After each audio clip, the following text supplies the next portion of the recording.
Recording. All right. Good evening, families. Welcome to the Early Childhood Development Panel. We are so excited that you're here with us tonight.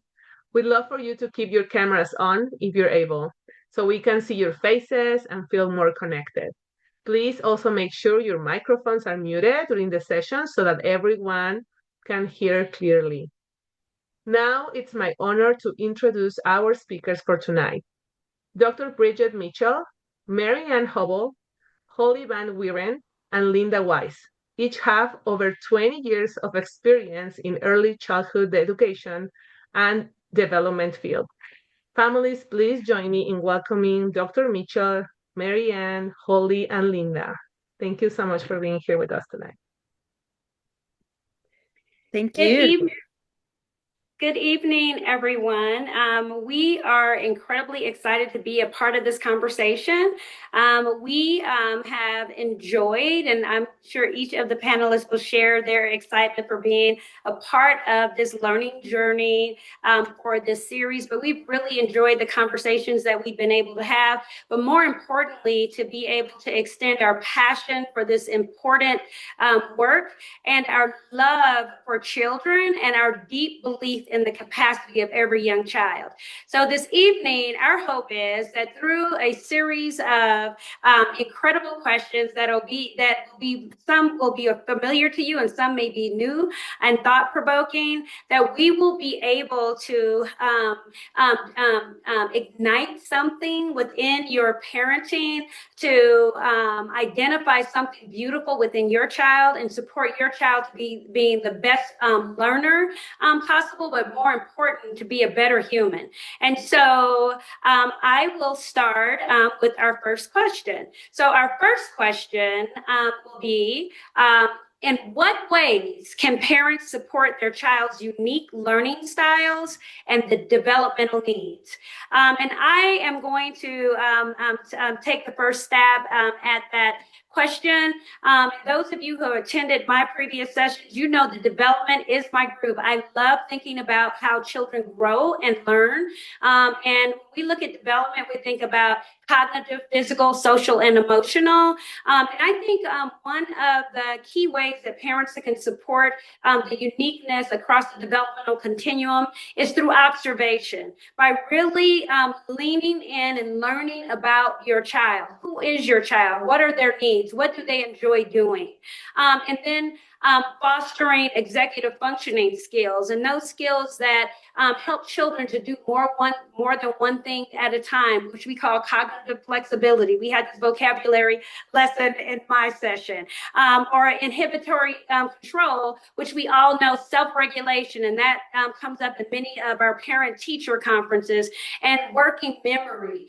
Children to be able to pull from what they know and about the world to create meaning and context in the academic experiences that they have throughout life. So my key tip is observe, learn, and identify what your child's superpower is. And so now I'm going to pass it to my esteemed colleague, Mary Ann. You're on mute, Mary. You're on mute. That's okay.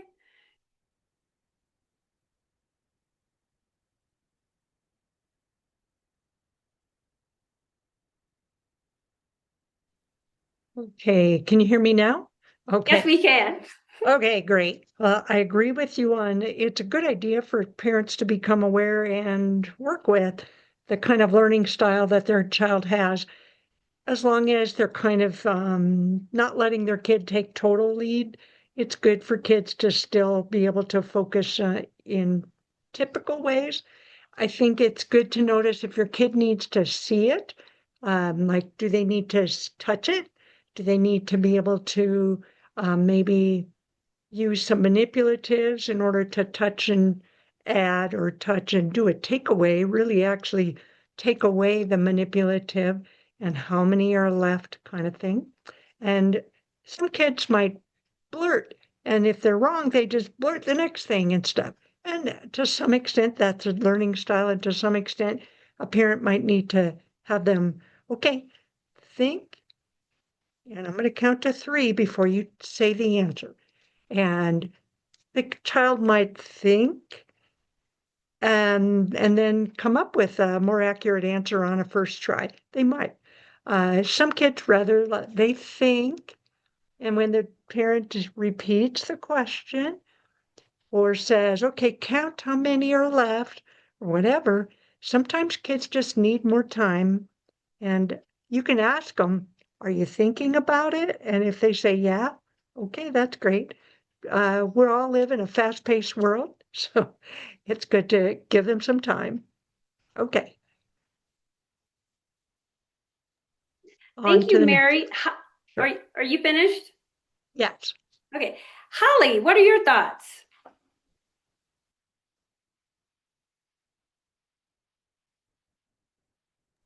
Holly, you're also on mute.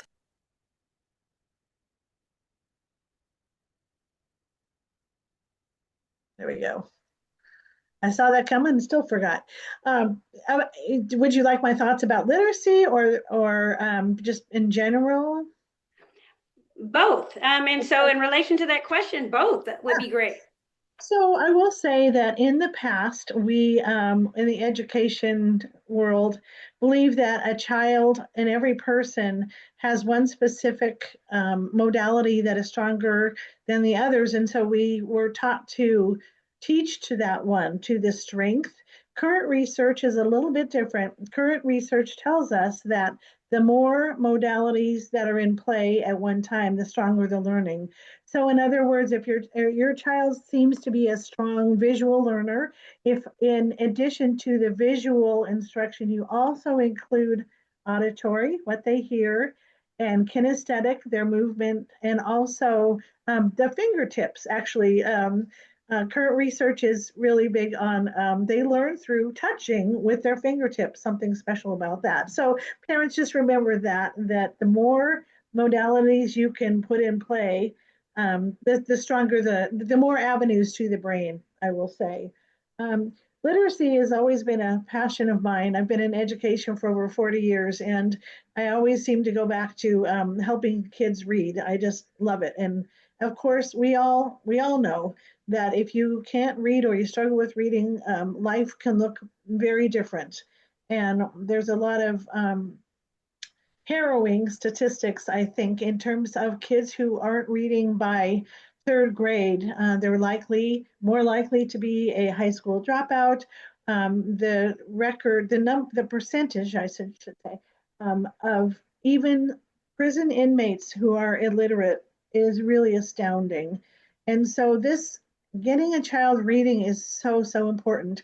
And I want to stress to parents, it doesn't start with reading doesn't start with first grade or even kindergarten. It really starts before the child ever gets into the classroom, and it starts with oral skills. So what I always tell parents is, from the child they're born, sorry, from the moment they're born, your child should be talked to. Talk to your child.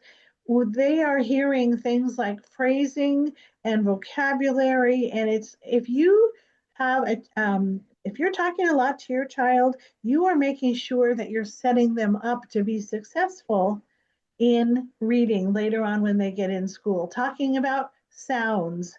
Another thing that I learned along the way in my career is that we often, as adults, assume that children know the things that we know as if they could read our minds. Well, of course, they don't. So I was always taught to just share your own thoughts and think out loud, if you will. Like if you're saying something or reciting a poem or a silly nursery rhyme, talk about the sounds and your own experiences with reading, something like that. You can develop a literacy home by making sure your children understand how important reading is. We tell our children, but they're watching us, right? Do as we say. We also want them to do as what they see us do. So have a family reading night, for instance, where everybody has their own book for a couple of hours to read. followed by ice cream and popcorn or whatever it is. Um, have a bookshelf in each child's room with their books on it. Even share with your child what you're reading. Hopefully, you're reading something nice and wholesome that you can share with your child, but share your enjoyment, your love of reading or love of a certain genre of book. The kids are watching, they're watching, and especially the little ones, they are modeling you like crazy, whether we realize it or not. So, creating an environment that is book friendly in your home. Go to the library. Make sure your child gets a library card for themselves as early as possible. Make that a weekly thing because you're teaching them, you're always teaching them. That teaches them reading is important. It's so important we take time out of every week to do it as a family. And what a joy it is. Sit your little one, your toddlers on your lap and read to them or have them read to you. There are so many very subtle and little things that you can do that don't cost anything.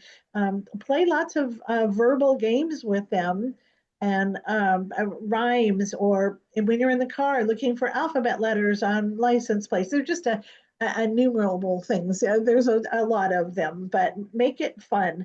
We want our children to be able to be skilled, but also to love reading, to love the whole world of literacy. And I think it could be just so much fun. And there's so much you parents can do. And the time to start all that is really before they ever get into school, and you have just great opportunities. Thank you, Heidi. Linda, what are your thoughts about how parents can support learning styles and overall development? Thank you. And I want to start by saying, by being present, like you are this evening. And I want to thank Deborah and Bridget.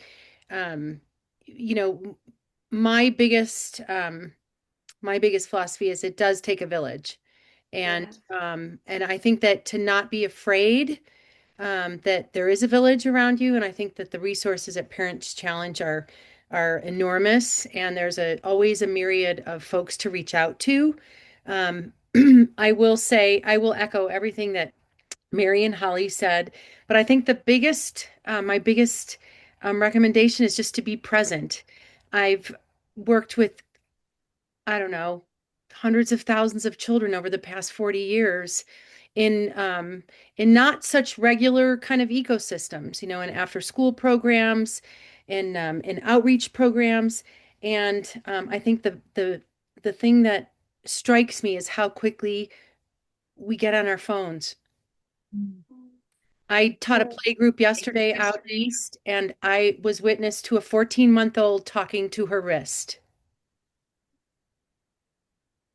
And I was like, I I I guess that's the Apple Watch she's talking to. 14 months. So I would just say, the question is, what ways can parents support their scholars' unique learning style?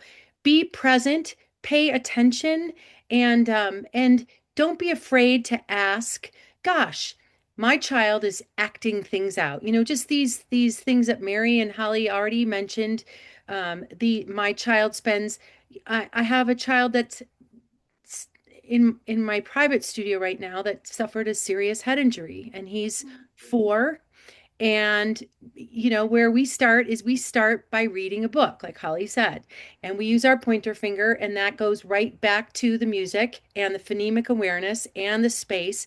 But for a parent who's not necessarily paying attention, they think maybe he should just sit down at the piano bench and start playing the piano. It's like, no, you have to pay attention. What does he want? He just wants to sit and read. So how do you create that space for them to verbally or non-verbally express to you how they want to learn and how they are learning? Because everybody's different, and that's where the village comes in. I firmly believe that. Both my daughters had thousands of mothers and lots of fathers, and I'm grateful for the influences. um, mentorship for parents, again, not to be afraid to ask. So that's how I would answer that particular question, Dr. Mitchell. Thank you.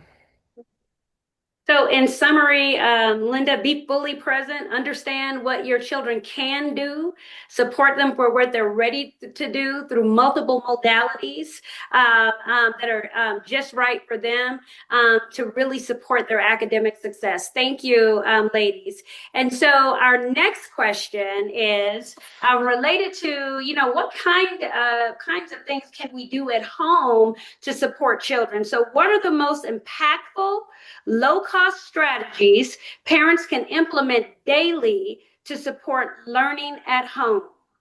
And we are going to actually start with Mary this time. But while we're discussing the opportunities that we can think about how you're already supporting learning at home. Mary?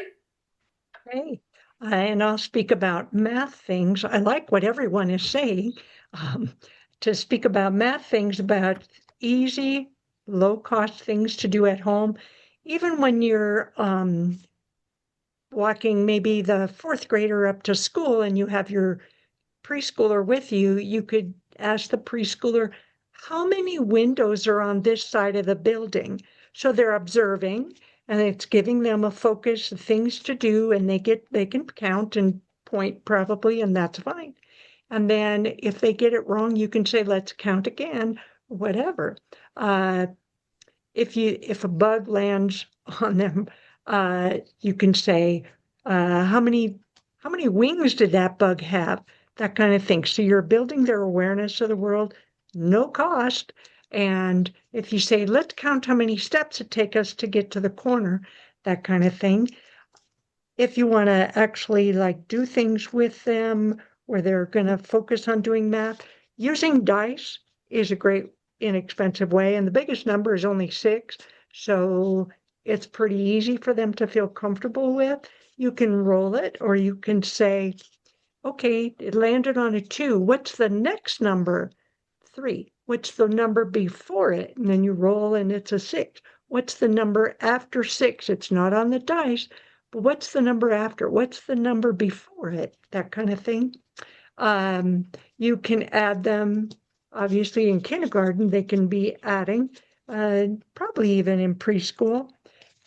Decks of cards, using decks of cards, obviously pull out the face cards. So show me 4 of those, whatever you have in front of them, like maybe plastic toys. Show me 4 toys, and they can push 1, 2, 3, 4. So they get to do something. Someone already mentioned about kinesthetic is so important at this age. Absolutely is. Okay, our next number is 6. What would it take to go from 4 to get to 6?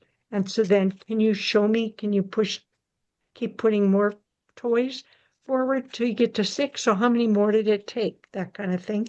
Now, if we have whatever the number is, 6, if we have that and we take away 3, how many are left? So you really truly are taking it away instead of just subtract 6, subtract 3. No, 6, take away 3.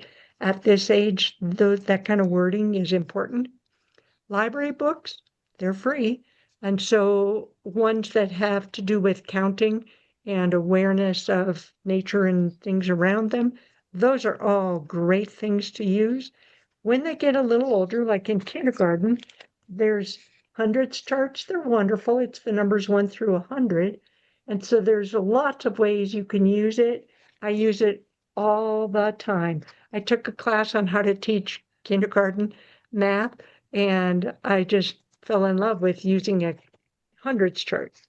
So things that use their visual abilities, their hands-on, their thinking, that kind of thing is wonderful. Inexpensive is good. Okay, thanks. Thank you, Mary. Holly, what are your thoughts?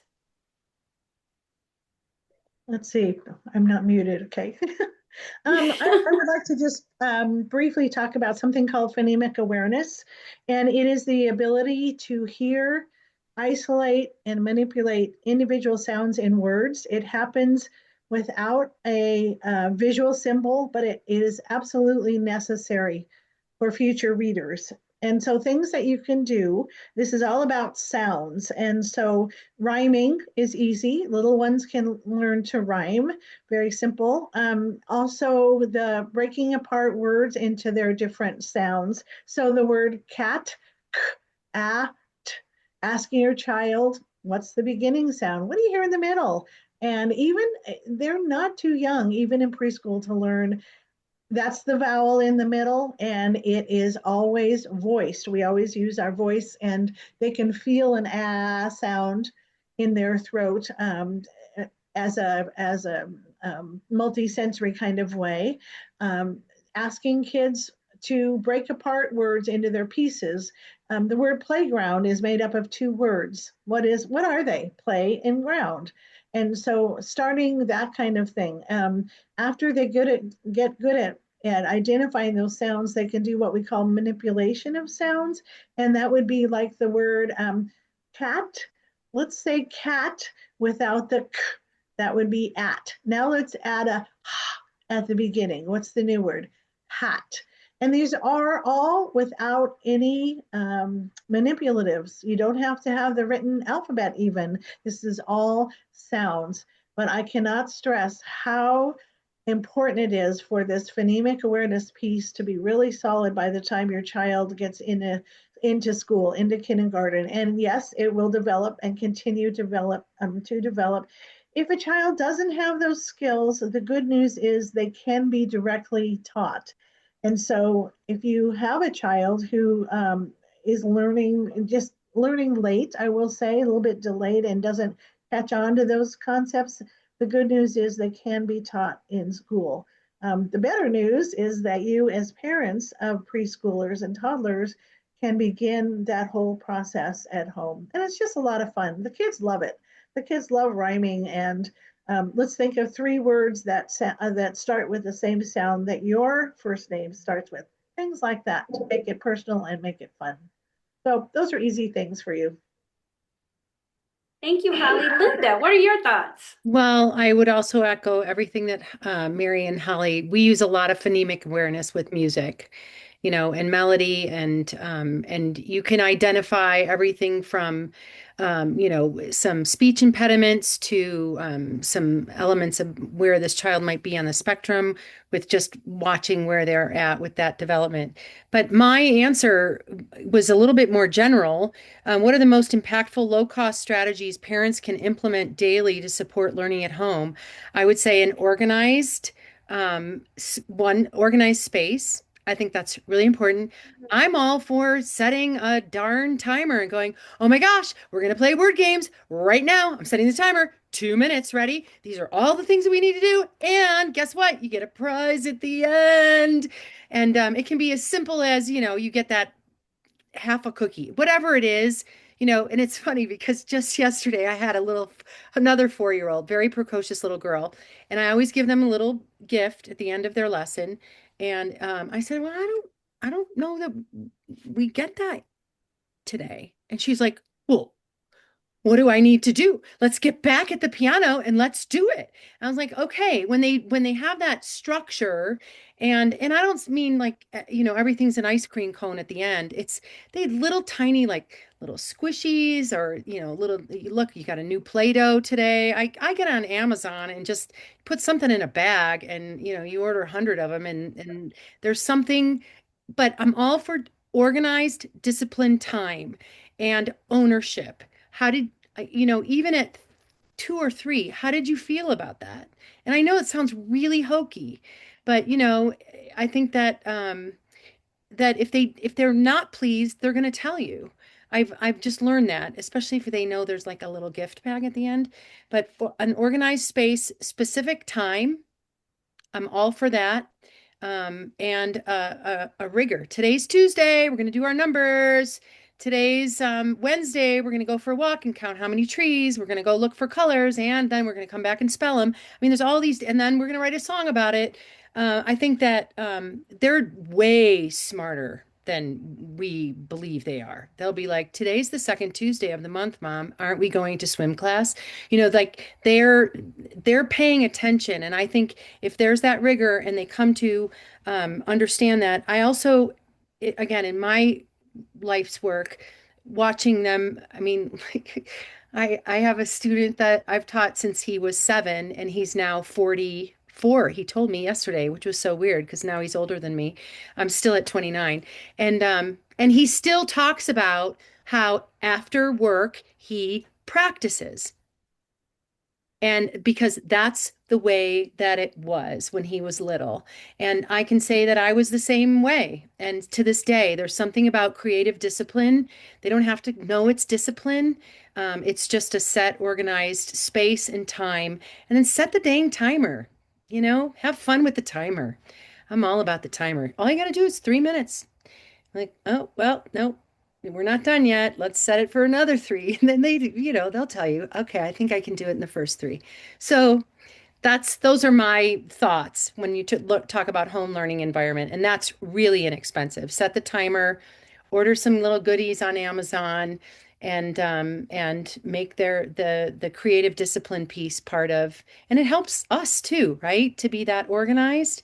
I can't go to that meeting because I'm committed to this reading time or this walk time or whatever it is.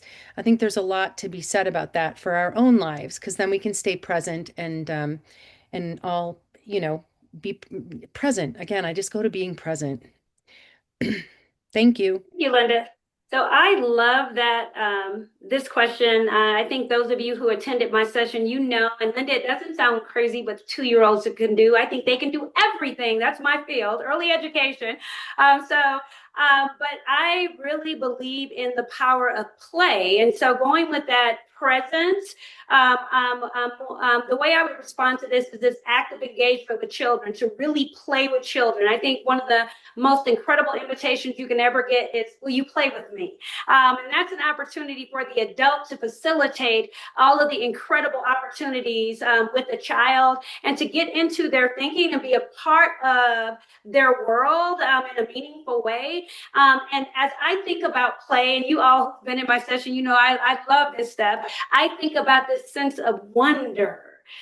To wonder. And as children, they wonder all the time. And I'm listening to Holly talk about the books, and Mary, the math, and Linda, the music. Each of those curricular areas really stimulate wonder for children to say, what if?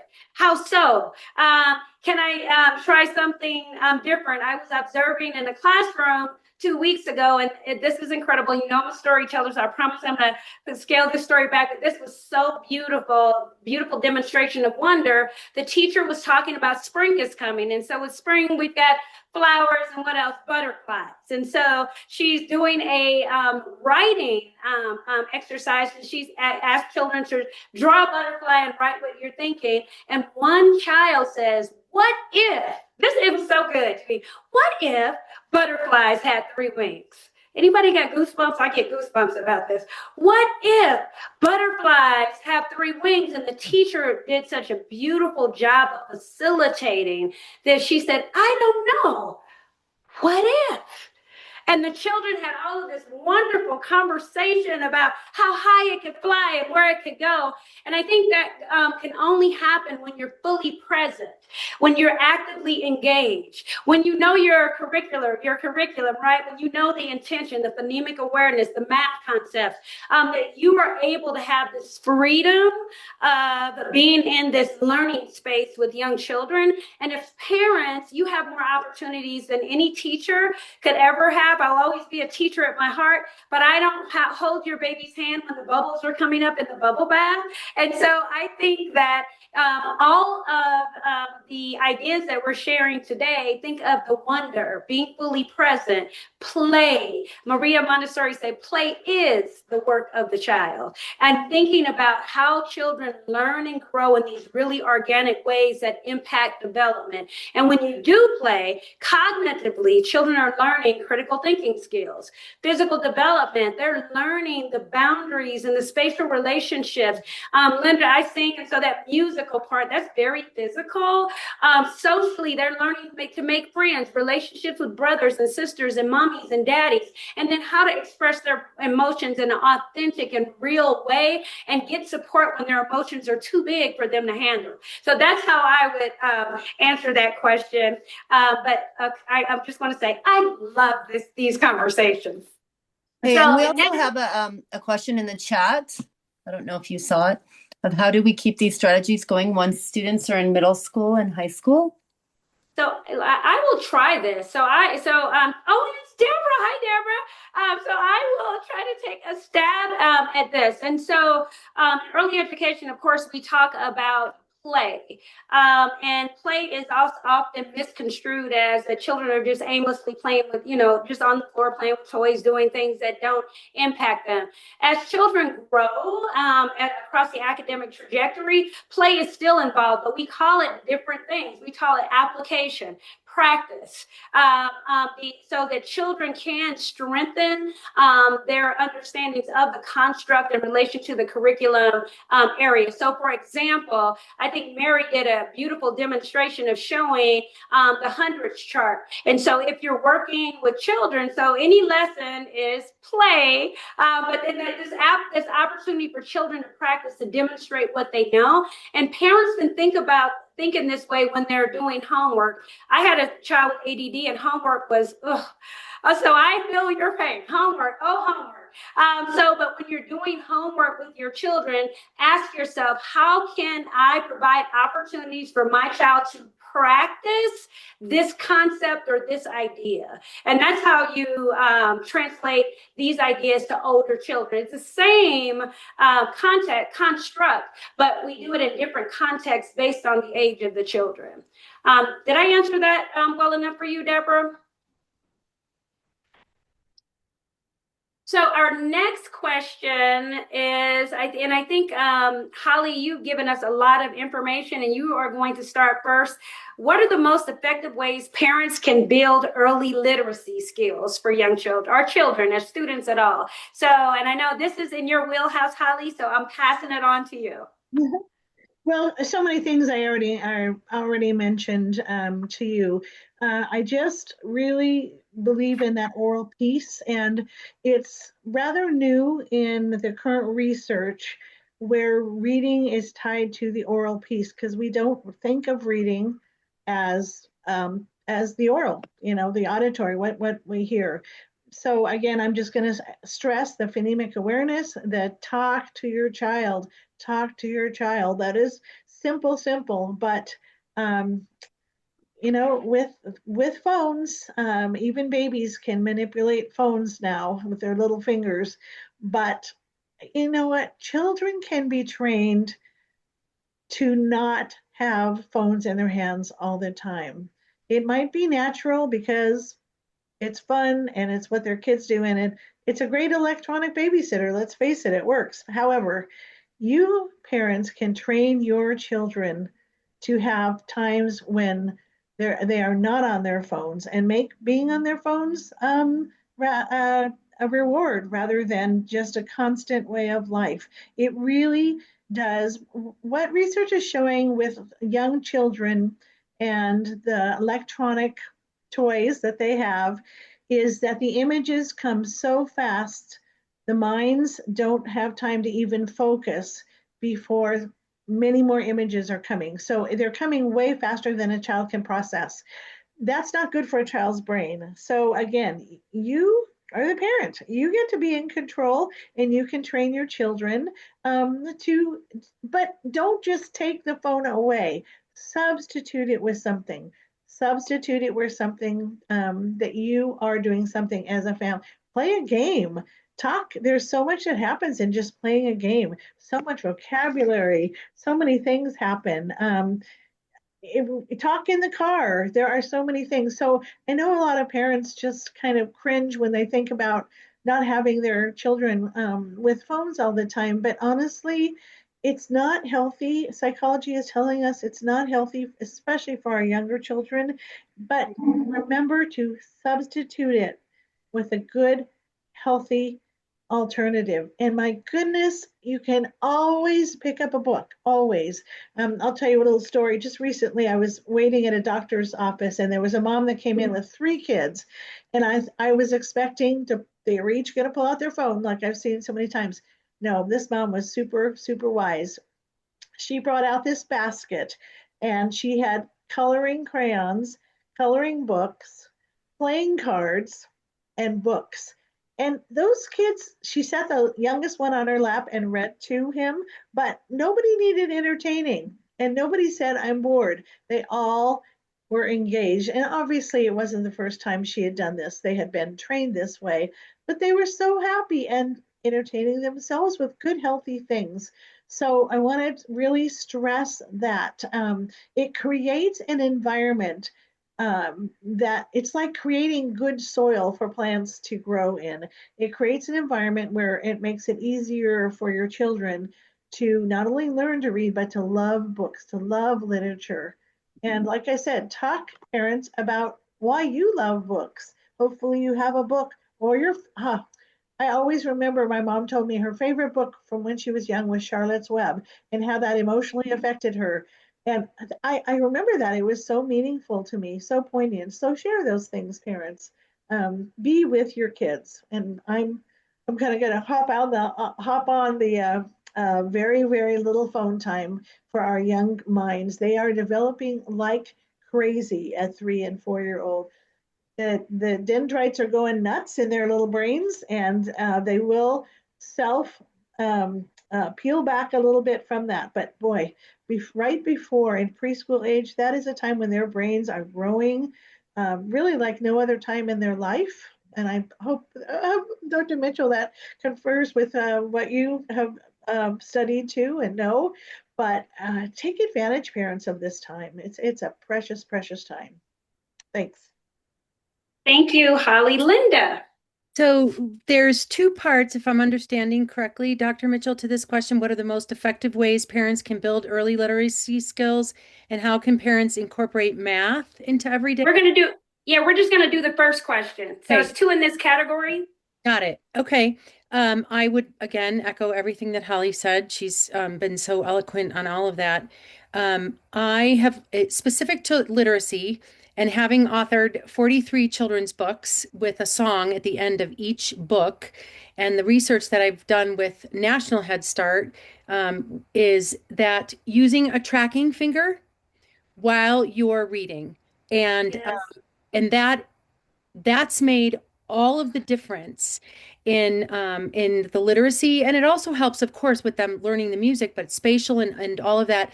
What I find is, um, even sometimes like, oh my gosh, I forget which finger I need to use, and they're like, they pick up your little hand and they're like this, and then you're able to. And Holly, I would love to speak with you, offline. Um, about this. What's been fascinating for me to watch is because I work with children birth through 5 and then, of course, beyond. But specific to music and literacy, birth through 5 is really where my ballywick is. That once they start using this and you're able to say, oh, we saw that word in the last page, and go back and they're like, there it is. It's tree. And you're like, oh, you're 3 years old and you're reading that. What the heck? So I've just found that that's been key. And then for that to translate into the music, it just makes it so much easier. So immediate, use your tracking finger. Thank you, Linda. And I am next for this question. And I am not the highest level of expert as Holly on literacy, but for early education, and I will echo you, Holly, in just talking to your children. And so children need words. That's how they understand sentence structure, punctuation.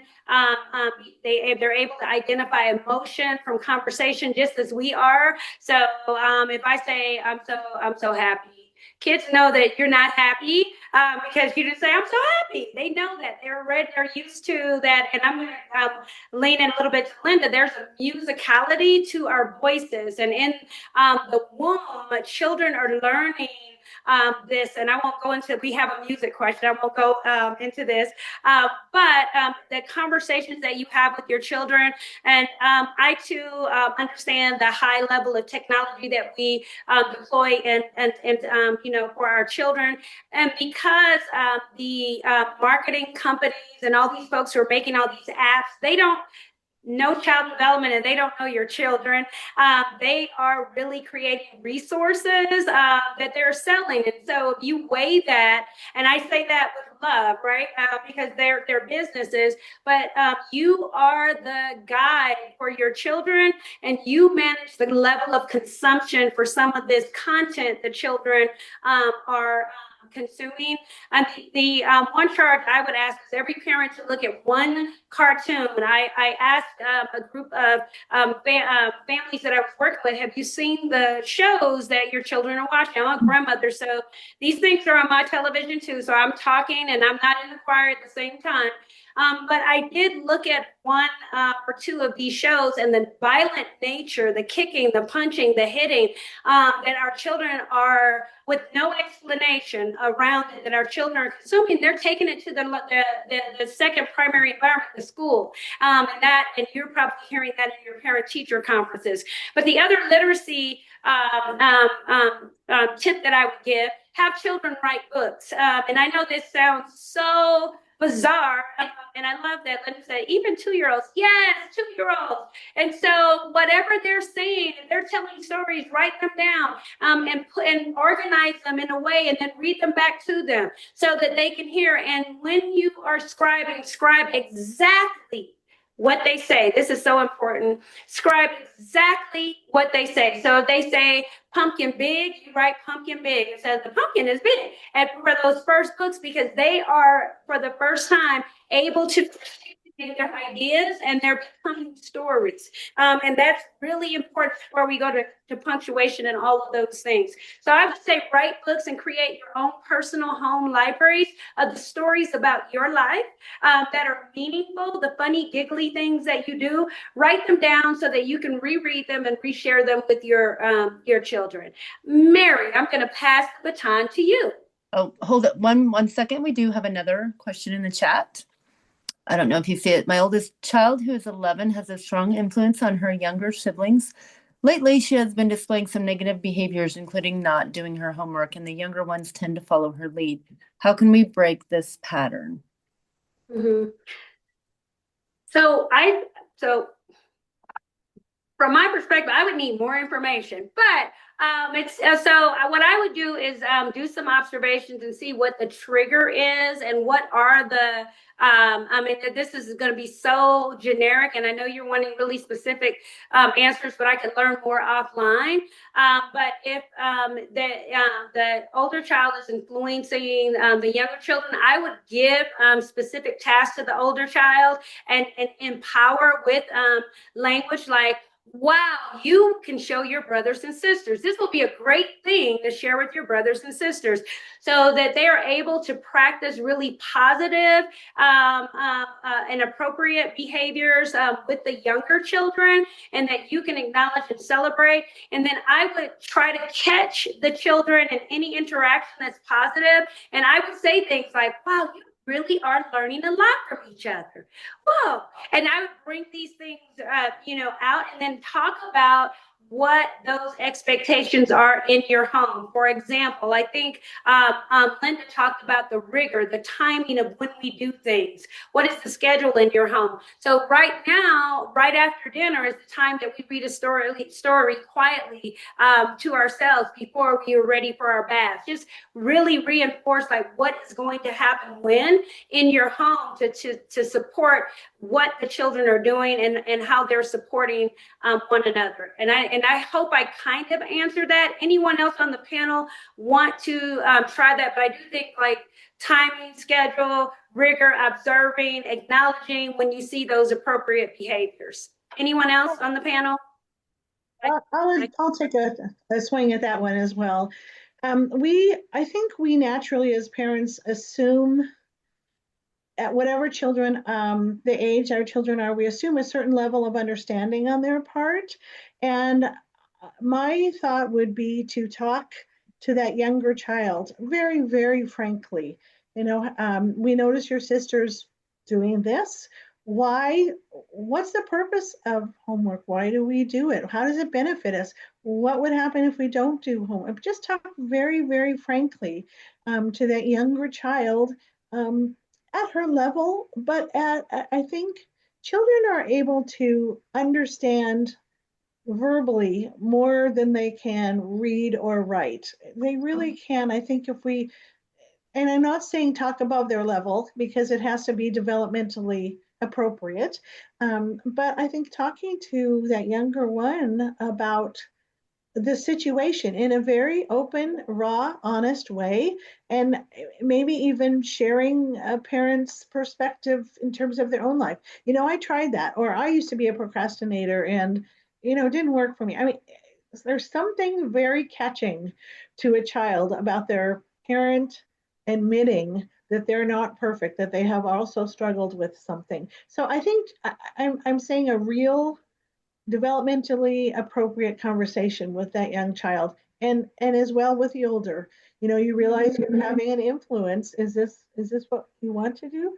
We love you. I don't like the word equally, but we love you, and you're according to your uniqueness. We love you, and there are consequences beyond yourself, older child, if you start developing a bad habit and your younger one sibling is watching. So it may not fix it, but I never ever think it hurts to be open and honest with our children and assume they can understand more than we originally think that they can.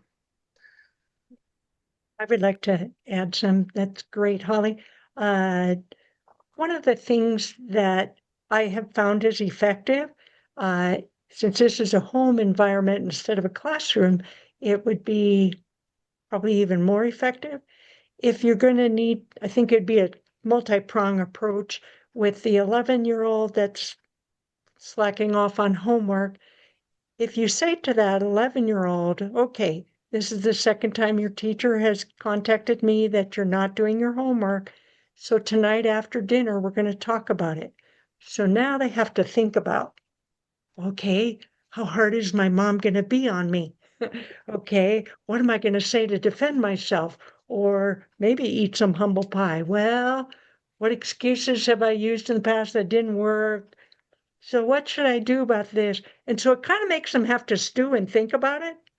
And then, so after dinner, make sure you follow through. Come on, we're going to go over down the basement or whatever.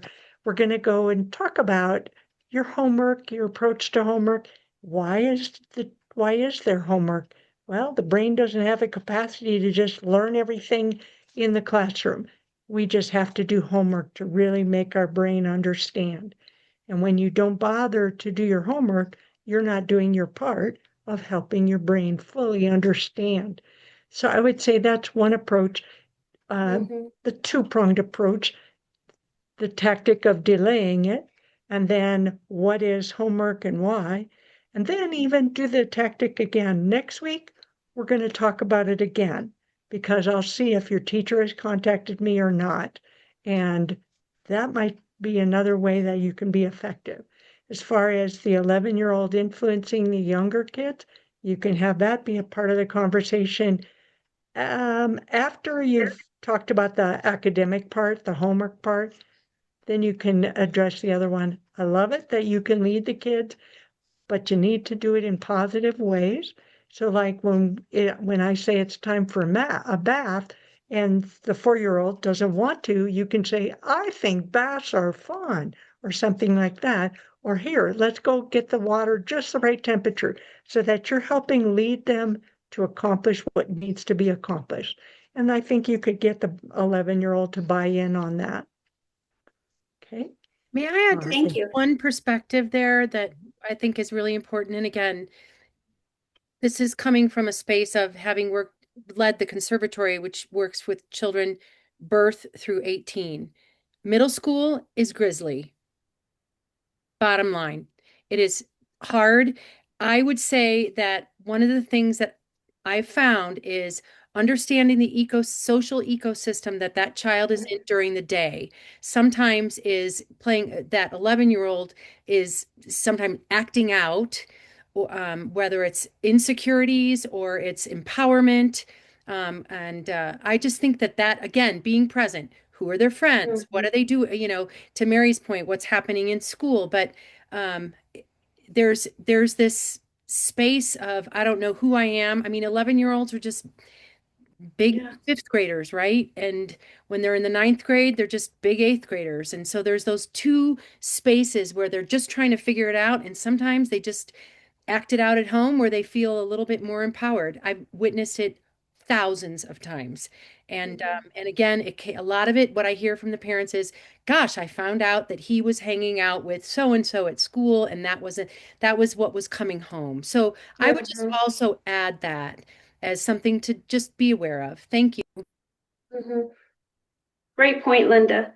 Mary, would you like to add to our conversation on early literacy? Uh, on that question of how can What parents what are the most incorporate, effective ways parents can build early literacy okay, skills? okay.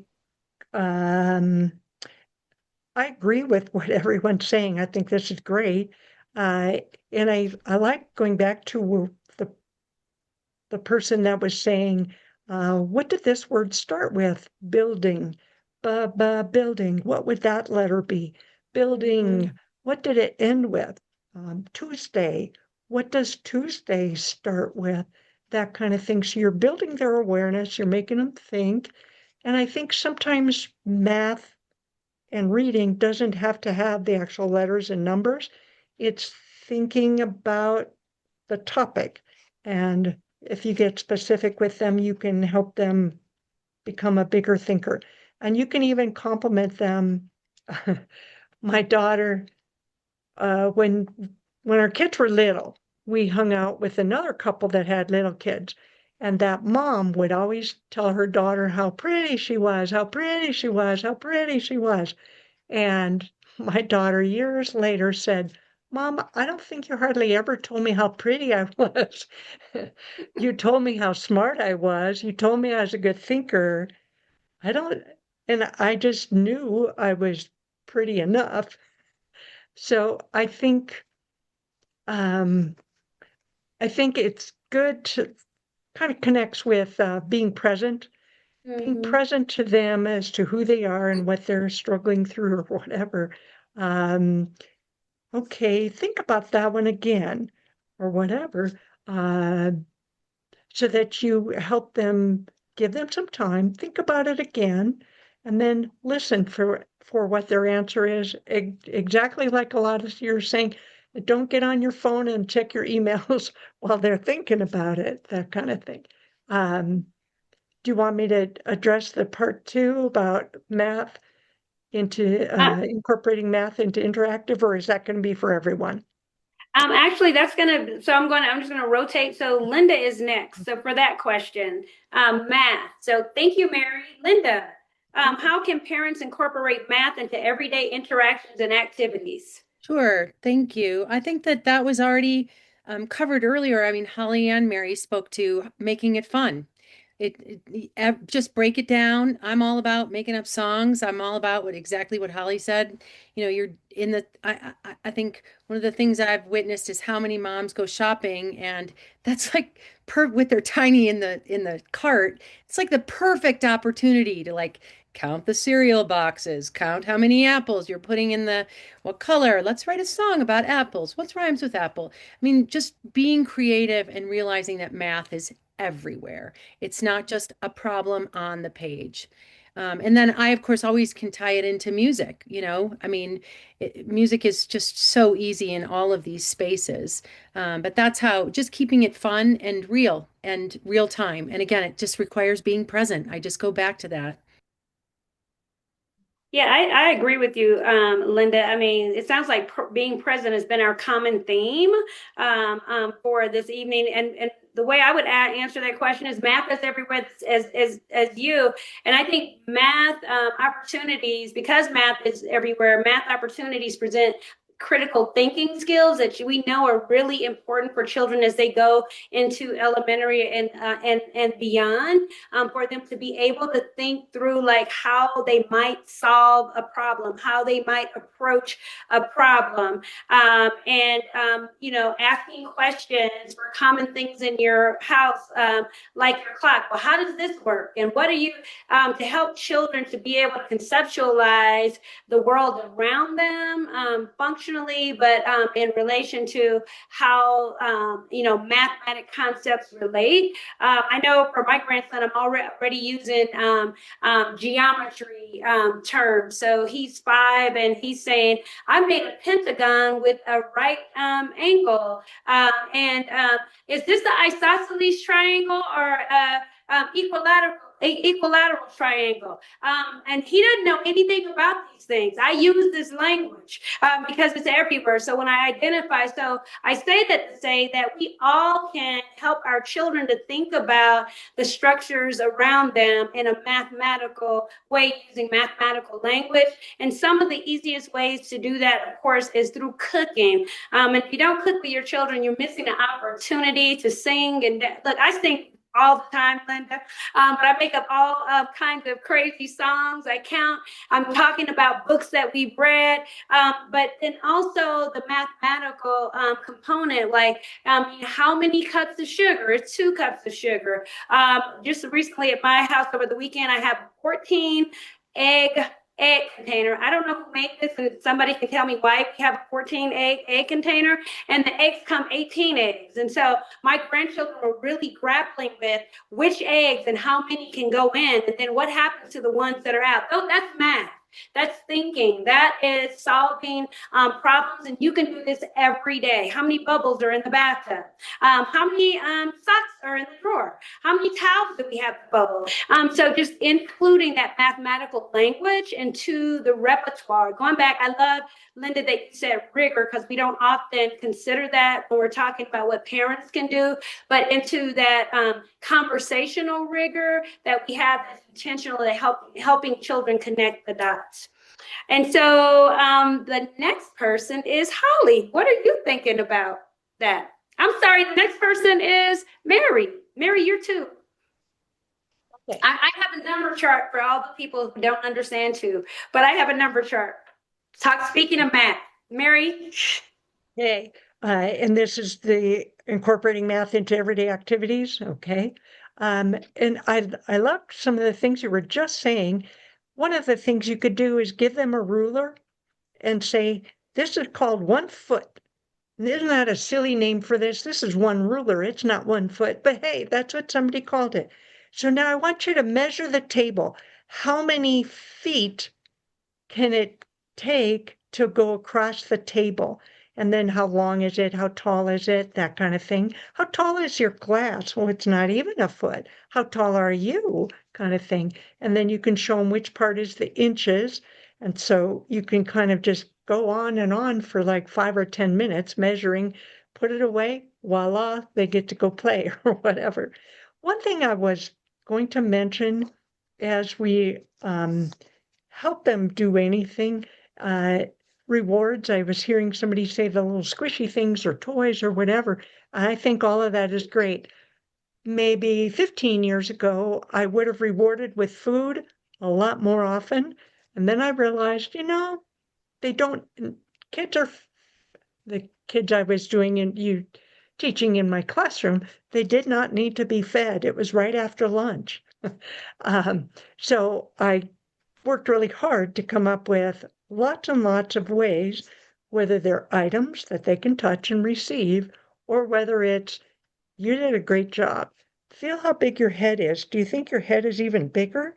And they laugh and they smile and they go, oh, yeah, I think it is, or whatever.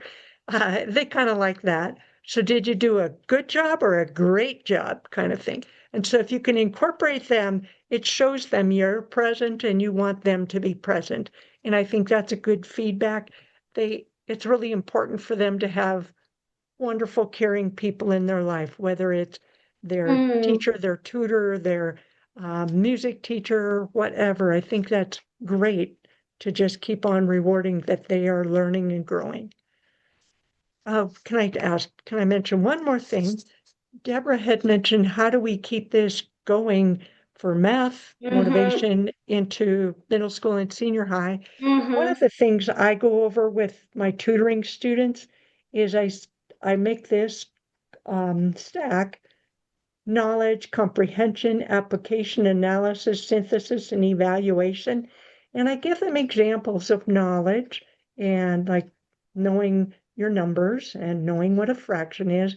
Comprehension would be like, well, when I add fractions, do I add just the numerators or the denominators too? Do I comprehend what's the square of 49? Um, Application is like when you have to do area equals base times height, and then you use that formula again. Analysis is, did I do it right? And so the four on the bottom are the ones that get used a lot in math. And so then you can tell them your life is getting harder because you're moving up into all of these higher levels, and you need these lower levels to be very, very solid. You need to know the square roots of numbers, the squares of numbers, things like that. So sometimes it just helps them know, oh, this is just getting harder for everyone. Okay. And that sometimes helps them take a breath and keep it going. Thanks. I love that, Mary. Holly, what are your thoughts? Well, I think there's a lot of overlap actually with math and literacy in terms of Yes. ways to approach it. And I'm going to throw something crazy out here, and I'm going to say, preface it with, this is my opinion. Some of you may not agree, but I want you to, I'm going to throw it out there so you can all think about it. And that's the whole thing about rewards. Um, I have a little bit of a different approach thinking about rewards than I did when I first started my career, where I was handing out food all the time, Mary, and every other little thing I could think of to reward the kids. And so, my thought right now is that rewards are okay, but they need to be tied to something very specific. And this idea that I believe some of our culture is moving toward that a person should be rewarded for just being there, for just breathing. I'm just not there. I believe that a child knows when he has done something that's worthy of a reward of some kind. And so I have gone in my teaching back to, in fact, I don't call them rewards, I call them thank you gifts. Because in literacy, if they've memorized the next 20 sight words or whatever it is, I let them choose a little reward from a basket of things, just things. But I try to specifically say, it's a thank you gift for working so hard to do the specific task, whatever it is. So I to think about that, parents. I think if I believe that if you reward your child for every little thing, they're going to expect that life is going to give them rewards for every little thing, and that's just not real life. We adults don't go to work and they're just for showing up, they get a bonus or a $5 bill or whatever it is. They may get some affirmations, which I totally believe in, but real life is that people have to work hard for the rewards. And those are the blessings of doing things the correct way. And I would love for our children, all of our Mhm. children, to understand that concept. Instead of, I don't have to try, I don't have to, I'm here. And so reward me. And there's, with the kids recently in schools, I have sensed a, a an expectation. I don't think that's even realistic that they're going to be rewarded no matter how they do, what they say, whatever. So just parents, I think it would be good for you. Just think about it.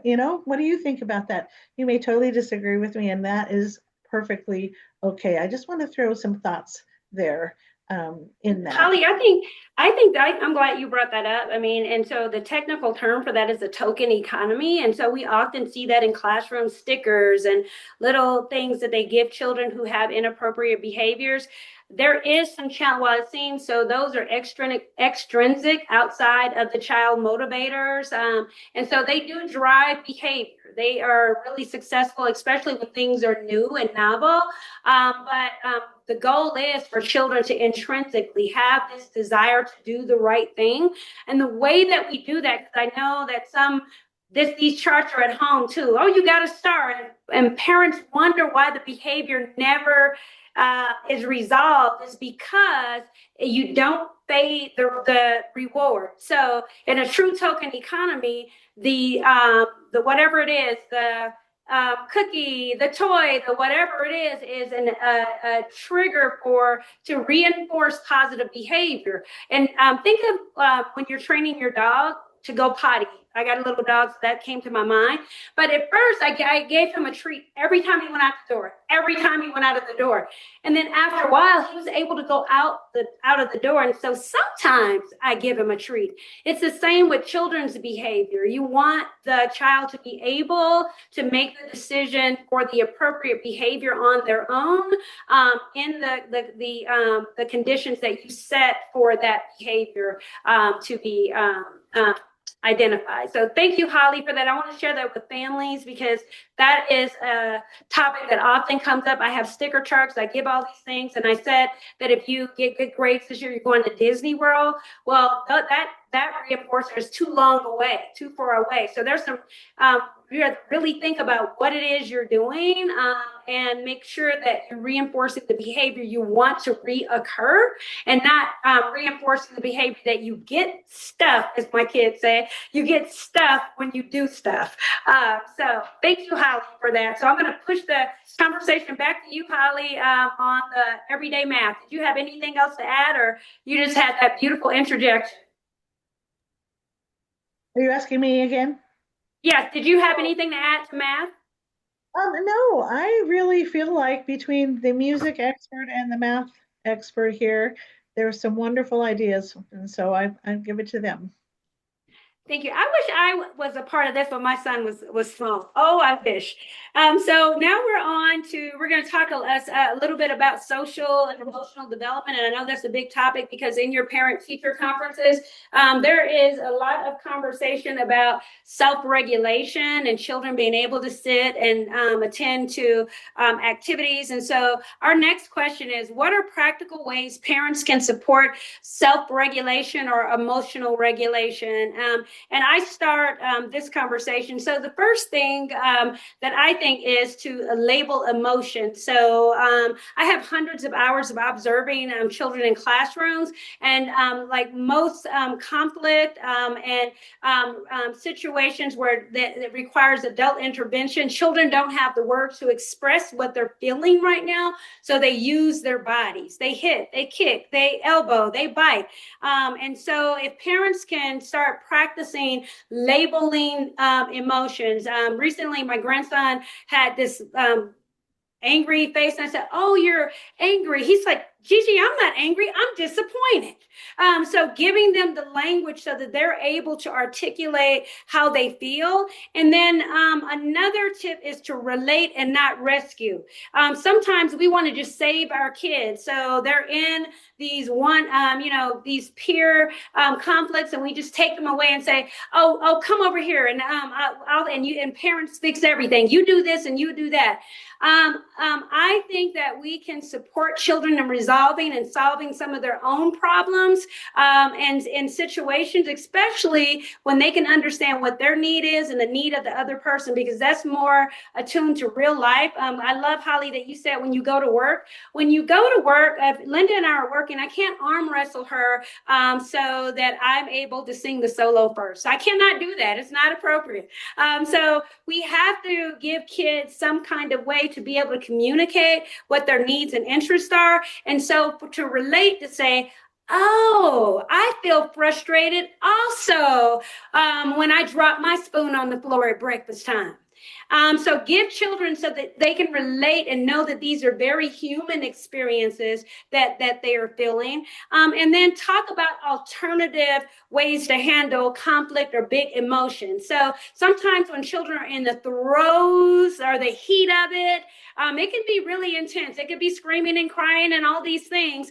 Well, after that, because we know there's science to say that no human can make decisions during that kind of intensity of conflict. After that, you talk about to say, you know what? I saw when your blue Lego did not fit with the red Lego. That must have been really tough. You were really expecting to make that taller. What could you do next time? And give them the opportunity to think through, based on what the experience they've had, how they might approach it for the next time they're feeling the same way or in the same situation. And then lastly, help them to consider others' perspectives. So, if I take Holly's doll away and Holly starts crying, the most adults take the doll and give it back, or that is the resolution. But what if you were able to say, I wonder how Holly feels about that? How would you feel if Holly took the doll away from you? To help them to understand the other person's perspective, so that when they're in situations, they have that space. Mary, I love that you talked about that space, that they a pause to think through what their next action will be. And that is how I would answer that question. Mary, I'm going to pass the baton to you. Okay. Well, and I think I would just piggyback on about everything you said. Plus, one thing in our society is we always want everybody to be happy. And if a kid's not happy, we want them to be happy. And I think that's kind of a false idea. Uh, we don't have to always be happy. So you were mentioning about if kids say I'm frustrated or I'm disappointed. I think that's great, being present to them and saying, so your homework is frustrating, or learning about simplifying fractions is frustrating, or what? Oh, and if they say, no, we have a substitute teacher and she doesn't explain anything, which might be true or it might not, but at least you're letting them tell you what is wrong and why, and then you can keep conversing after that. And I think that can help them to go back to feeling like somebody listened to them. Thank you. Thank you. Thank you, Mary. Holly, what are your thoughts? Well, I think it's really important in naming that emotion, feeling that emotion, that those around that child create an environment where there is no shame, no guilt for feeling that. When our kids were younger, we used to tell them, you get to feel what you feel. And also that they're not alone. These children, young adults who do horrific things in terms of violence, we find out their stories, and often they have been victims of being an outcast, feeling guilt, feeling shame, and most of all, feeling alone.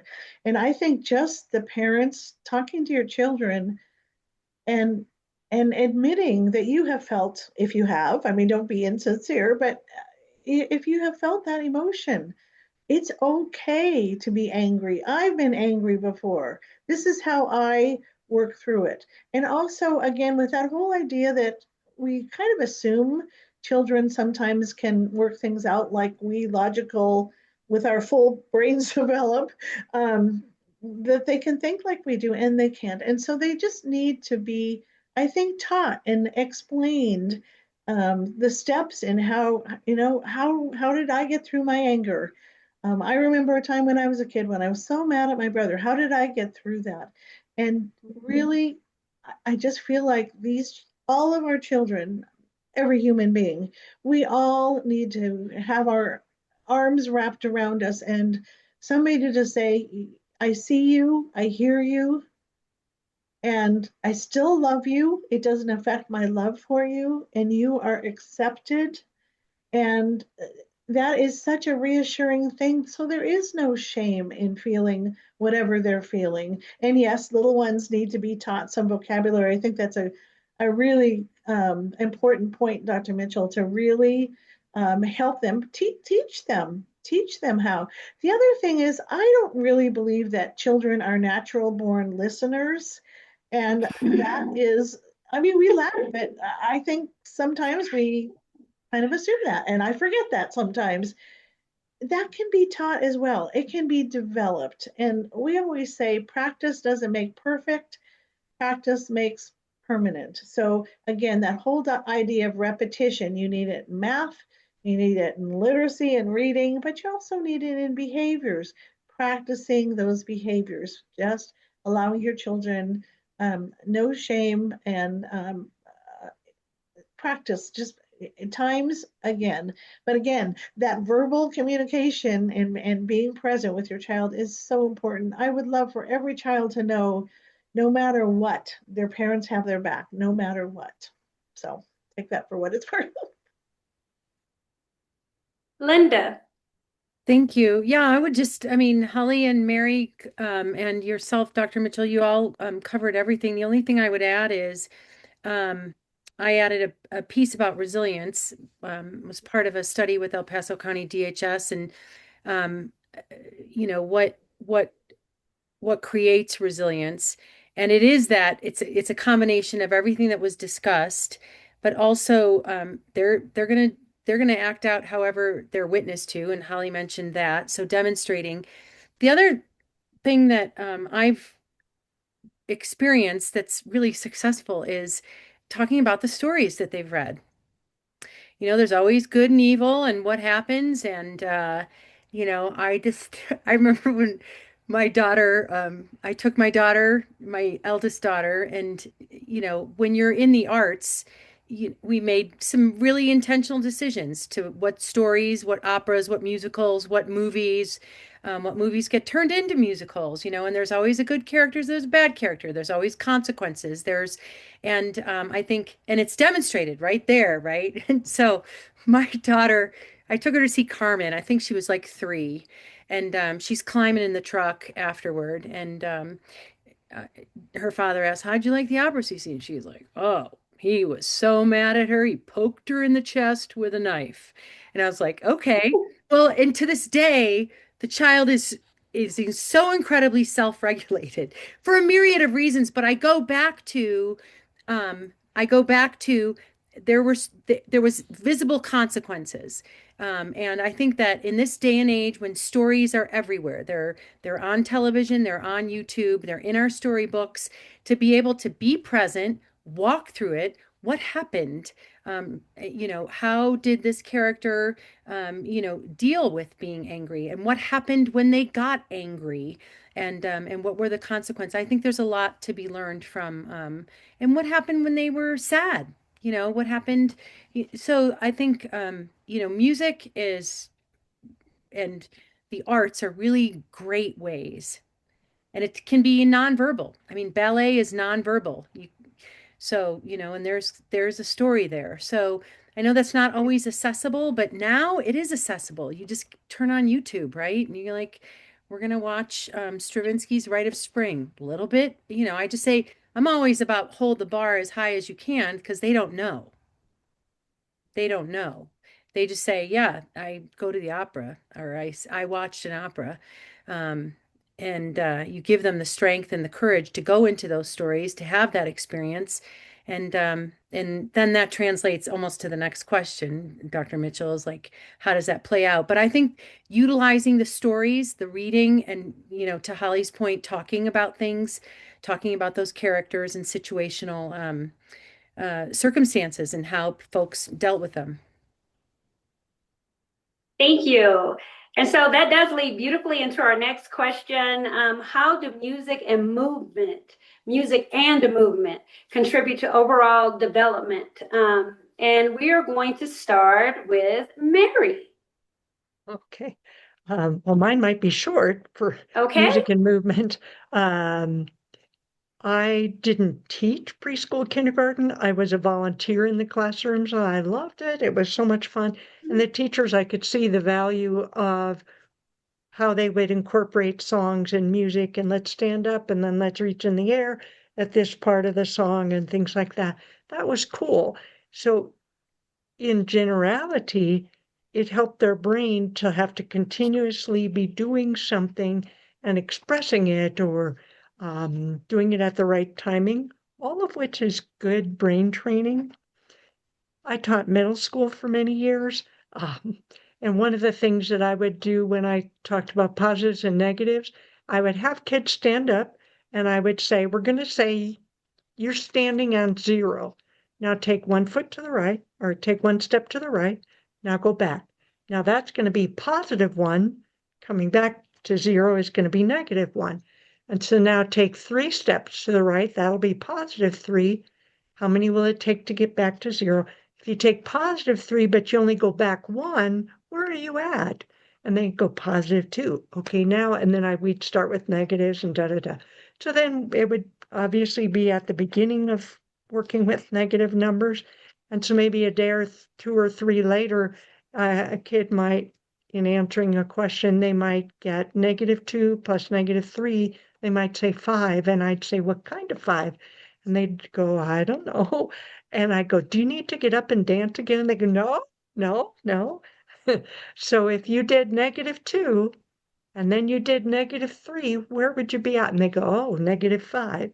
So that was my one time where I, as a middle school teacher, incorporated music, and it wasn't really much. But thank you for even asking.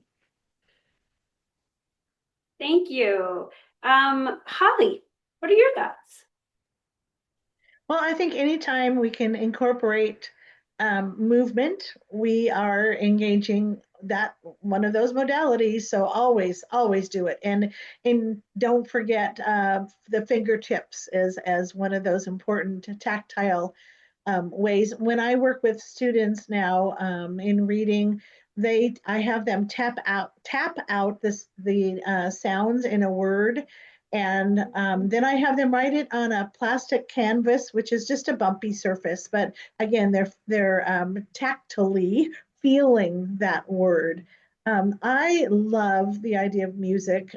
Linda, I can't imagine what a joy that's been to incorporate music.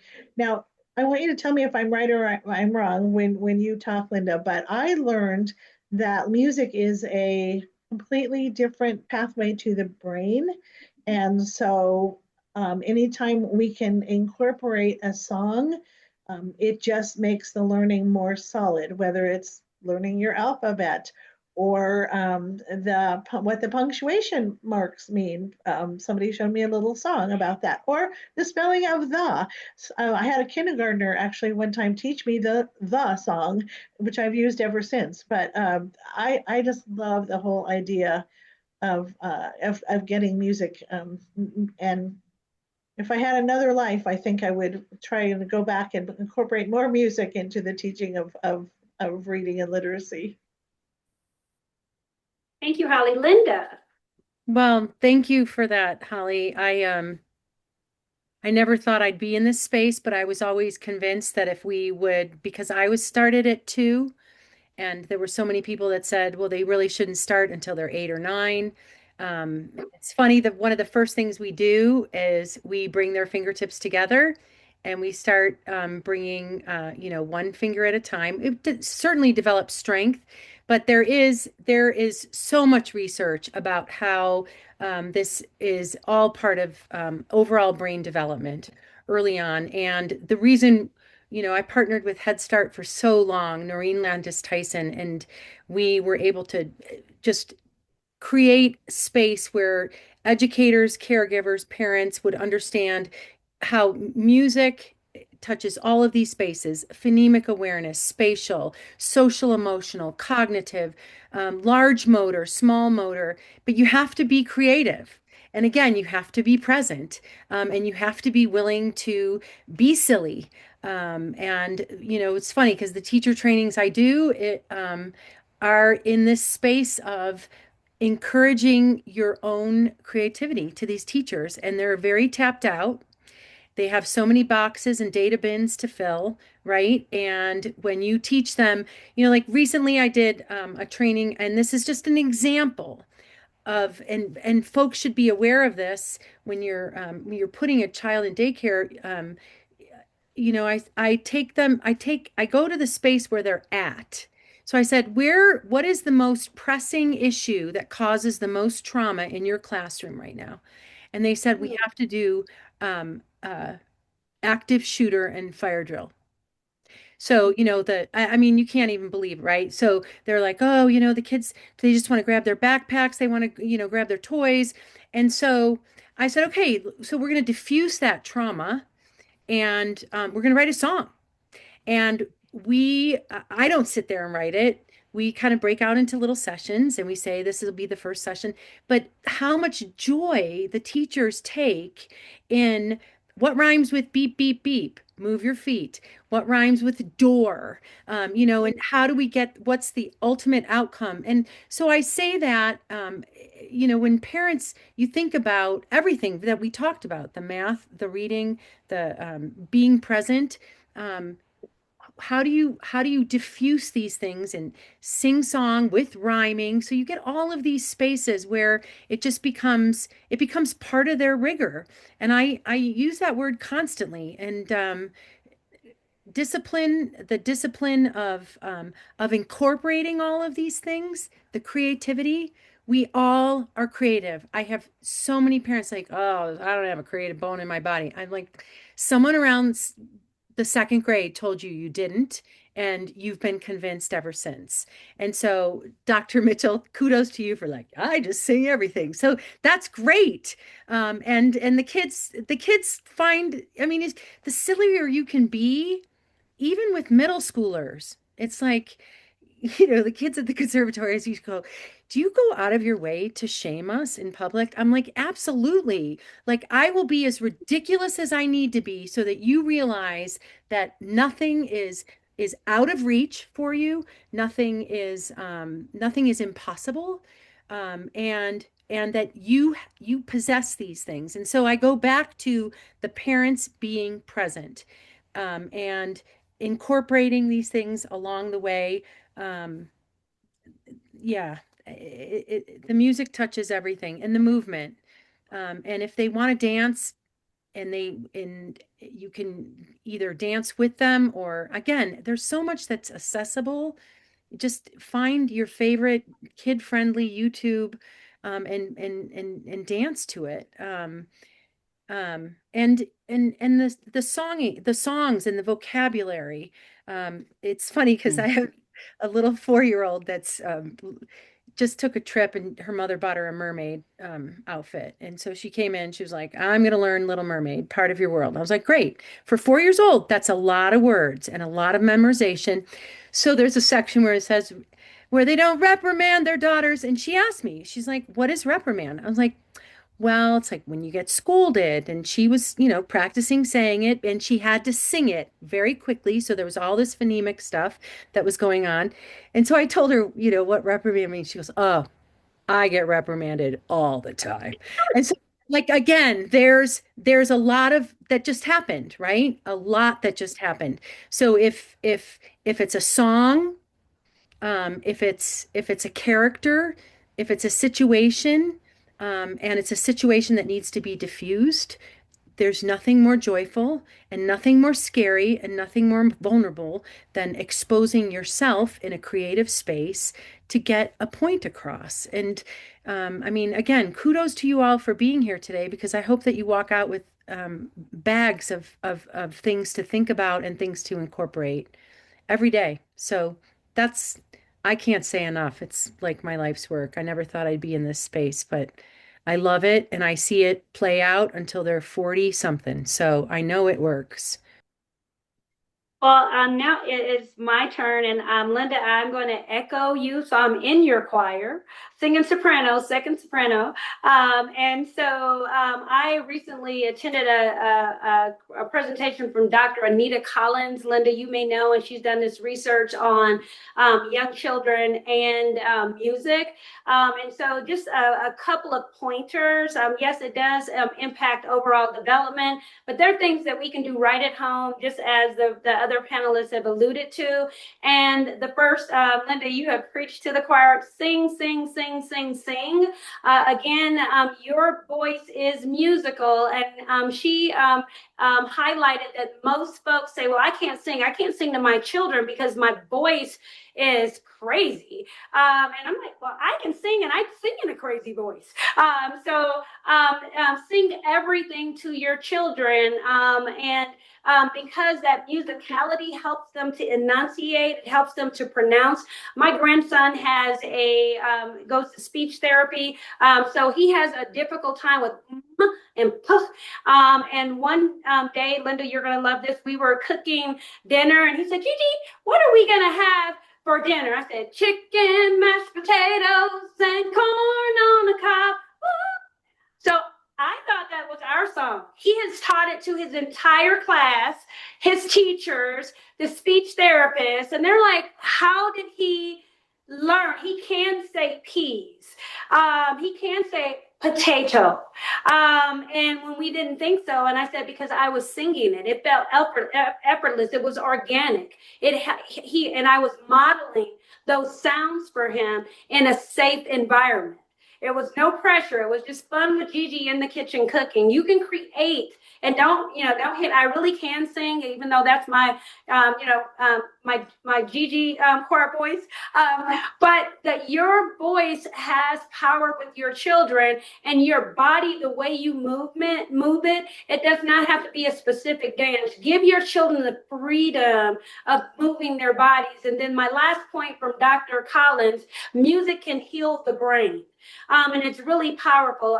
The way that children learn, there's some neurotransmitters, and the way that information comes in, and it comes in a specific way for children who are typically developing, who do not have autism, ADHD, ADD. But for children who have autism, ADD, and ADHD, something happens with, and it's a triangle, something happens with that triangle where it starts off and it goes boing in a different way. Well, she's done research that if you sing to a child every day and engage children, Linda, this is so good, in singing every day, like a nursery rhyme. You don't have to know the lyrics to some complex song. A nursery rhyme every day, it could heal the brain. The reason being that every 7 years the brain prunes. Isn't this is so cool? It prunes, and it keeps all the new information. So you can heal children's brain, the way that they learn, the way they take in information, are able to understand and solve problems.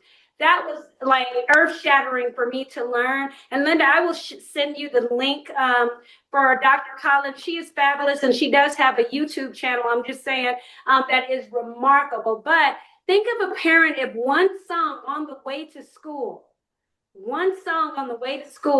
could help support the way your child is learning. So music and movement, first of all, is what we do as humans. We do it naturally. You're always singing, you're always moving. And it is good for children overall developmentally. Okay, so there's a question. I would love to get the experts' input about adding a second language in children's development, and or how families with more than one language at home support literacy. For many years, this was discouraged in schools. I'm curious to know what the research says and the tips for families. So the good news is most schools do embrace, multiple languages. The challenges, and I'm going to toss this to Holly, that we can't, schools don't always have the resources to support every language, but all children can find themselves in the classroom. Holly, do you have any research or support about integrating a second language in classrooms? So it is, it's very much changed in schools where it was very discouraged in the past. It is not anymore. No? We do know that ELL kids that have another language spoken at home, do need extra support in at school. And a lot of those supports look a lot like literacy kind of things.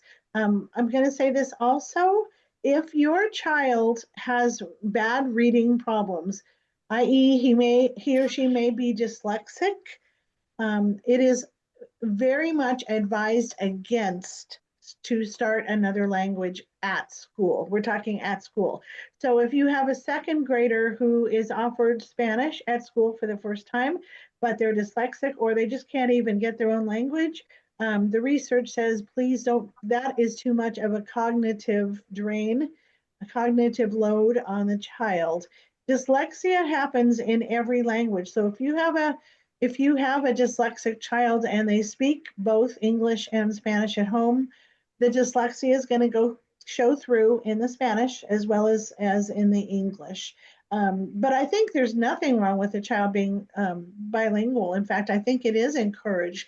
But as far as I know, and this might be different state to state, but in Colorado, if there's another language spoken at home, when a parents enroll in a school, they have to sign something and check the box, and that child will be eligible for extra services, which is not a bad thing because they can graduate out of that also. If they don't need it, they don't need it. There's, I think, three different categorizations in terms of need.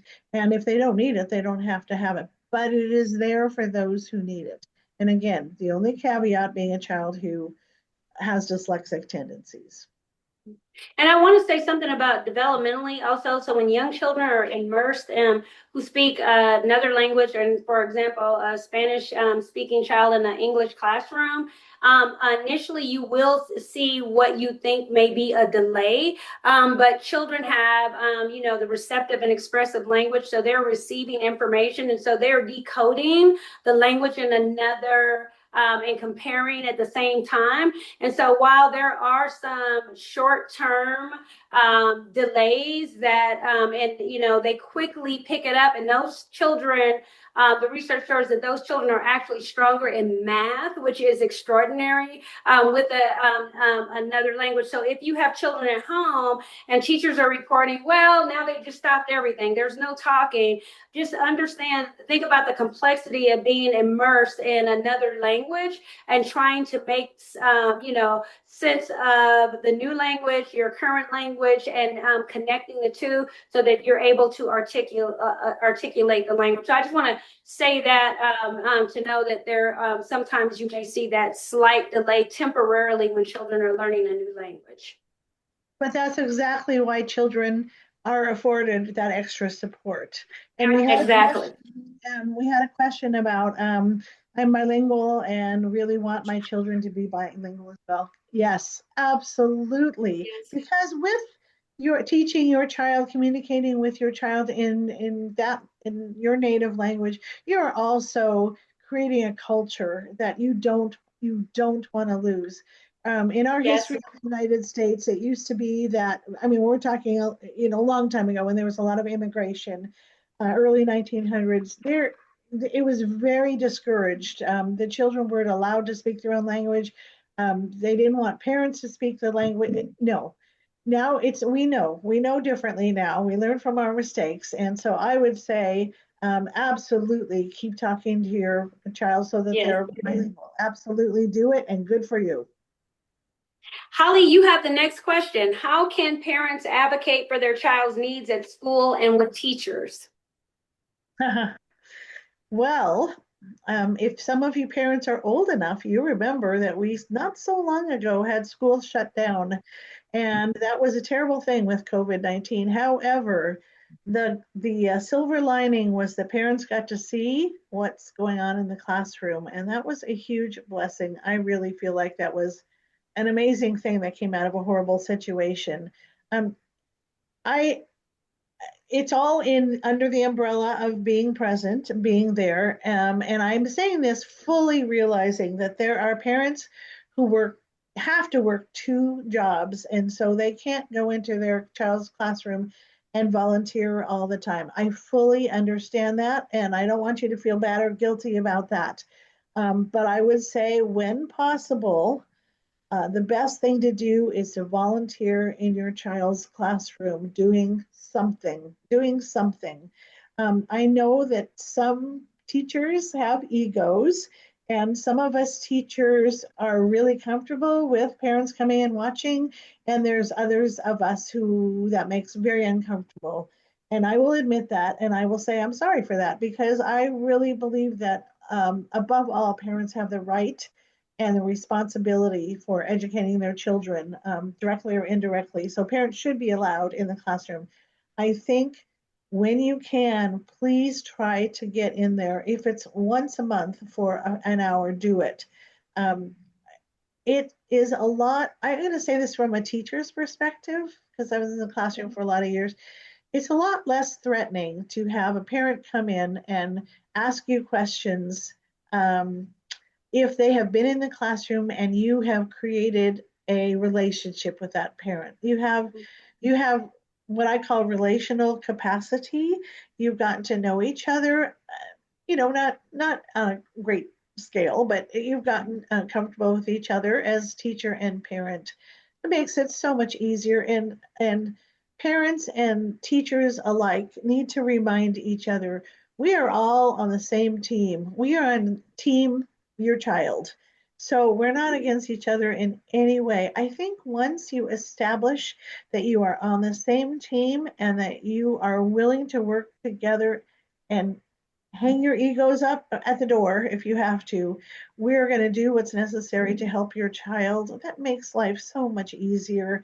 And there has to be an understanding that it's not parent or teacher, it is parent plus teacher helping the child.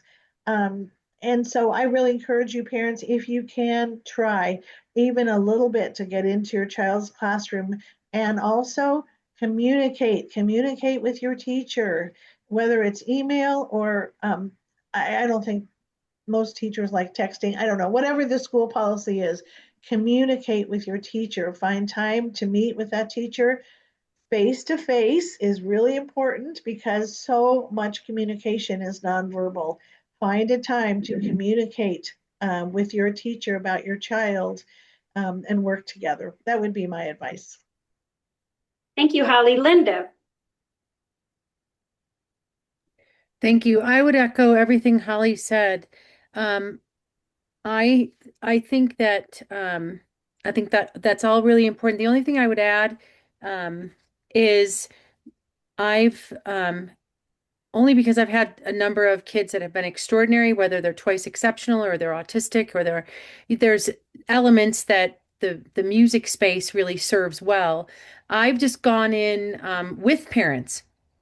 So what I would say, if you have that child in this exceptional space and there's some challenges there and you have someone that's trusted and is helping you raise that child, I would just kindly ask them, would you come to a parent conference with me? And it was eye-opening for me, and I think it was eye-opening for the teacher, because sometimes the teachers didn't even know they were exceptional. It can be sports, it can be wherever their passion is, and if there's a way to make it what their experience is in the classroom relatable to where they are finding success.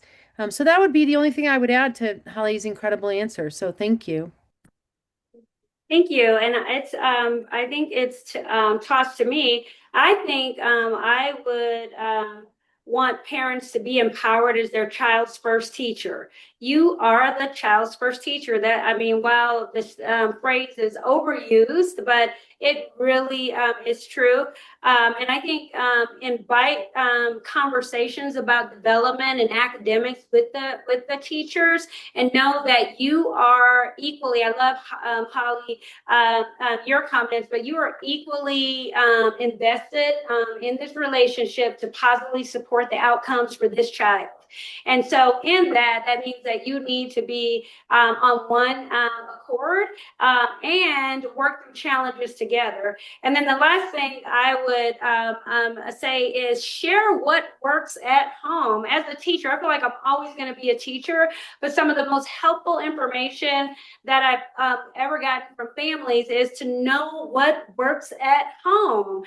We don't need to recreate the wheel, and we can enrich the learning environment for your child's experience by bringing the wonderful supports that you already have learned with your child into the classroom. I would toss it over to Mary. What are your thoughts? I echo everything you all have said. Very good stuff. Um, but one thing I could add or expand on is definitely go to any organized parent teachers conference. Don't just not show up or not even contact the teacher. Make sure you do set up that line of communication so the teacher knows who you are. Yes, if you can volunteer in the classroom, that'd be good. Then you'll see how calm it is or how chaotic it is or how organized it seems to be or how much music kind of helps all the kids come together and start singing together. So without the teacher having to say, now look up at me, if the teacher starts a song, every kid's supposed to stand and sing that song or whatever, or the Pledge of Allegiance kind of thing. So observing in the classroom would be excellent. If you ask the teacher, how can I help my child, or what do you see as an issue that my child could be better at? If they say something like, being able to just know their addition facts, 2 + 4, 2 + 5, instead of always counting on their fingers. And if you say, yeah, I've been trying to help them, okay, you might need to step it up a notch. You might need to ask another parent or a couple parents or ask the teacher, here's what I've been doing. How can I help them improve in this area? Give me more ideas, please. Give me things that worked. I'm sure telling the teacher, I'm sure you've had this issue before. What can you glean from what your experience has been and hand it off to me? I think speaking up with the teacher is good.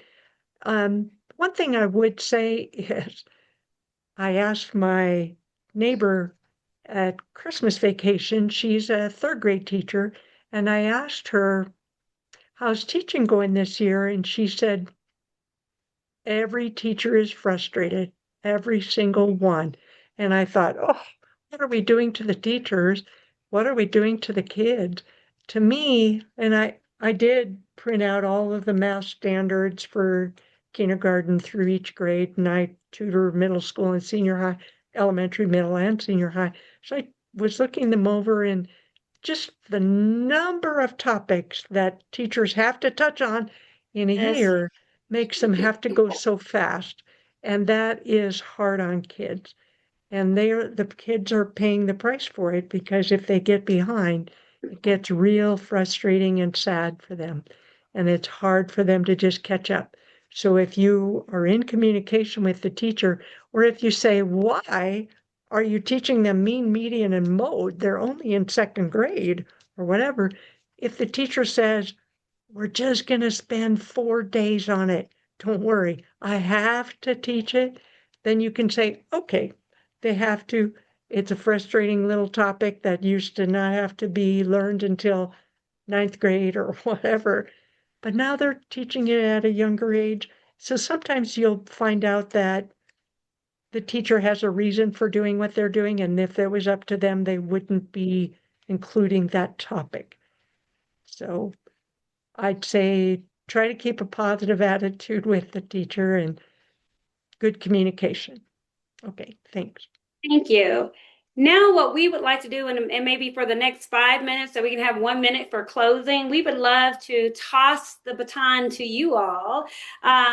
We shared a lot of incredible information this evening, and this conversation is really all about you. And so I think we have time for one question. So I'm going to ask, what is one strategy that you will use to support your child's developmental and academic success? what is one strategy that you will use to support your child's academic and or developmental success, and why? And maybe we have time for a few out loud if anybody wants to share.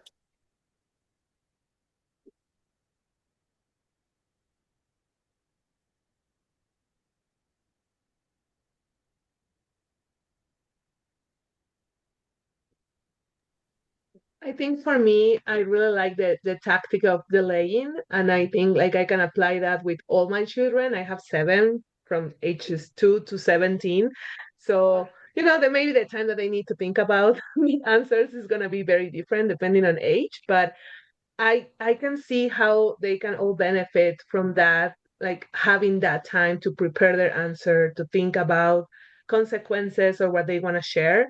So yeah, I just really like that. Thank you for sharing that. I love it. Jamie says, I will continue to be involved in school and practice daily routines. Those are so important. Tanya, integrating music into daily life, silly songs with my own children as well as my preschool classroom. Yes, more silly songs. We need more silly songs. Anybody else?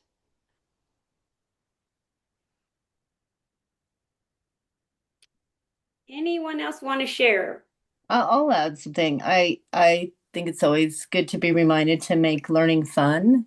Learning should never be Yes. boring, and that and to be creative. And I always like music, especially. So I had three boys first, and then I had three girls. But the girls definitely enjoy making everything into songs, so that's been really fun.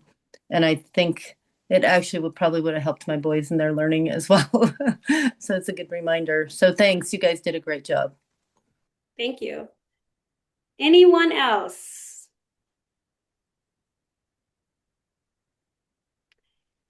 Well, I think we want to thank you all for being a part of this conversation. I think I can speak for my esteemed colleagues here that we've learned a lot from the conversation, but we are also optimistic about the children in our community because of you and your commitment to raising your beautiful children in a beautiful way to create a beautiful world. And so I'm going to end with one of my favorite quotes. And those of you who I presented before, you probably heard this, but it's Yuri Bronfenbrenner, my favorite big guy or big theorist.